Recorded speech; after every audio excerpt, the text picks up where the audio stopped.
This is the story of us. This is our love story.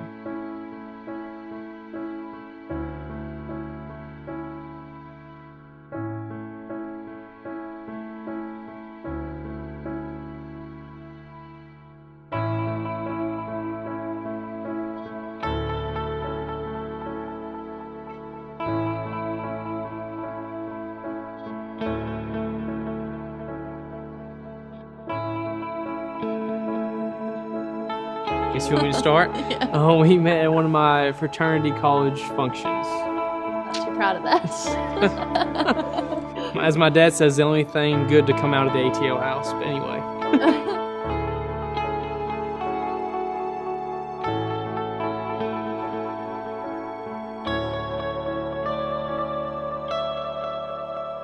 Yes, I did propose. She did not propose to me. I almost had to. Yeah. Took forever. Well, she loves Christmas, so I got the idea, why not make an ornament that says, "Amy, will you marry me?" And when we're putting up the tree at my house, to put it on there and surprise her. So that's what I did, and she was surprised. I showed him on Pinterest. I did.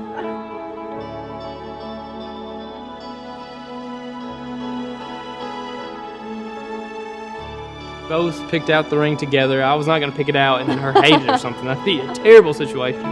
So we went and picked it out together, and she made it how she wanted it. So I'm very picky about that kind of stuff.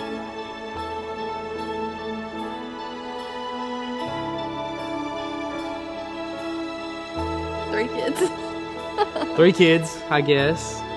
He wants one. We'll cross that bridge when we get there. I don't know, just living, I guess. I don't know. Just American dream. I don't know. Indian City.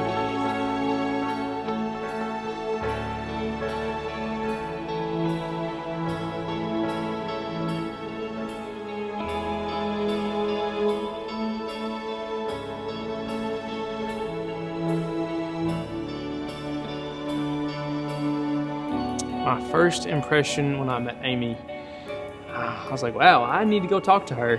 I don't know, I guess kind of cliche, saw her from afar and went and talked to her, and we kind of just hit it off. And one of her friends actually left her, so I drove her home and dropped her off, and we kind of met that way. And then the next party, kind of the same thing happened, and then just kind of hit it off after that.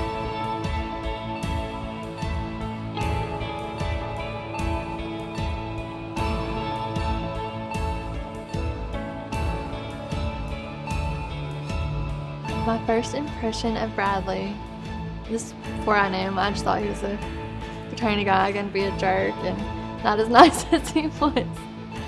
He's definitely not the stereotype fraternity guy. He's really, really nice and sweet. So I guess that's what I first liked about him too. He was always like making sure I was okay, asking me questions, and I was like, please just leave me alone. But his persistence paid off, I guess. We went to a Mexican restaurant in Martin, and then we went and watched a movie, but to be honest, I don't remember which movie. It's kind of bad. I guess I wasn't really paying attention to the movie all that much. I don't know. Our first date was at La Cabana. It's a Mexican restaurant in the Martin College Town. It's where all the college kids go. She's going to tell a little different side of it. I don't really remember this exactly, but she says I left her for like 10 minutes to go talk to my friends. I probably did. I like to talk to my friends. Whatever, I like to talk to people in general, but... So it was the worst first date probably ever. We went and ate there, and he left me at the table for like 10 minutes by myself to go talk to some of his fraternity friends. I was just sitting there waiting for him to come back.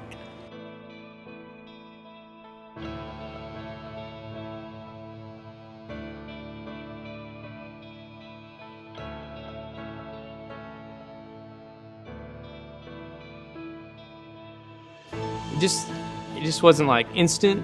I don't know. It just kind of a gradual thing. I think just one day I looked at her, I'm just thinking, I'm gonna marry you one day.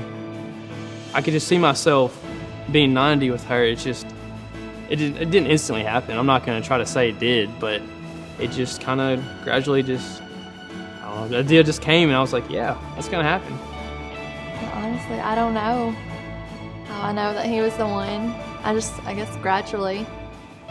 He's always, I don't know, really nice. It's a lot different than most college guys. And, you know, he seemed like he really cared about me and considered my feelings, and I don't know, just gradually became best friends, soulmates, I don't know.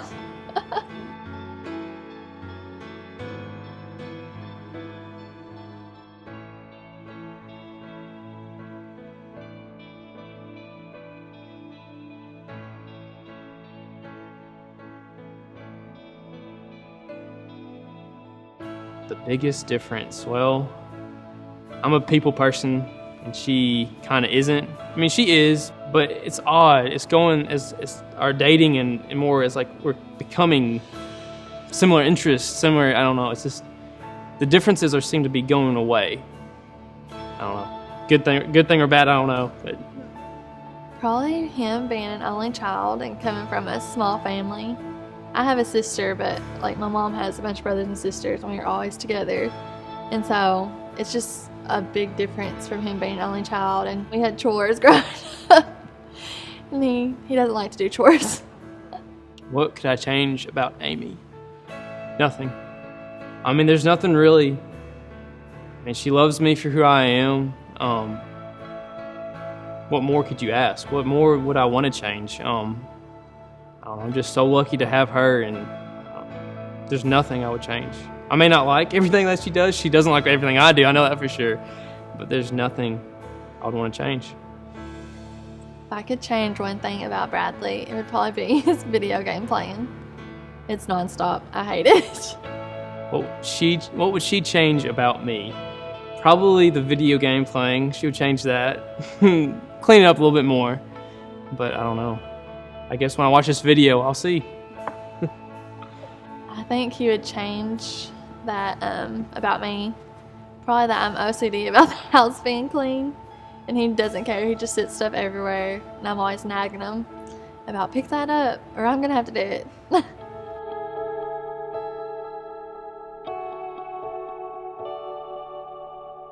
Just ready for it to get here. I'm just ready to be married. I've always thought the idea sounds good of being married. I was like, yeah, I can't wait. But now I know who I'm going to marry. I know what it's going to be like. I just can't wait for it in general. The day, I mean, hey, that's great. I'm just ready for her to be my wife. The day, that's going to be wonderful, but I'm ready for the life after the wedding. I'm really nervous though about getting up and, saying our vows in front of everybody. But I'm ready to be married to him. So I guess that's probably what I'm most looking forward to, being his wife.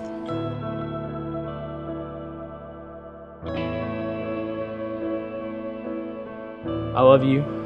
Obviously, I love you. We wouldn't be here if I didn't love you. But anyway, just thank you for everything. You've done so much for me and will do so much for me. And I just can't wait for 90 years down the road when we're watching this. We may not even know each other, but I just can't wait for our life together. I'm just so lucky to have you, and I love you very much. Bradley, I'm so glad you're persistent on asking and talking to me and getting my number. And I never thought that we would be here 4 years ago. I'm really glad it's you, and I can't wait to be your wife forever. You're stuck with me. Love is patient, love is kind. It does not envy, it does not boast. It is not proud. It does not dishonor others. It is not self-seeking. It is not easily angered. It keeps no records of wrongs. Love does not delight in evil, but rejoices with the truth. It always protects, always trusts, always hopes, always preserves. Love never fails. But where there are prophecies, they will cease. But where there are tongues, they will be stilled. Where there is knowledge, it will pass away. This is the story of us. This is our love story.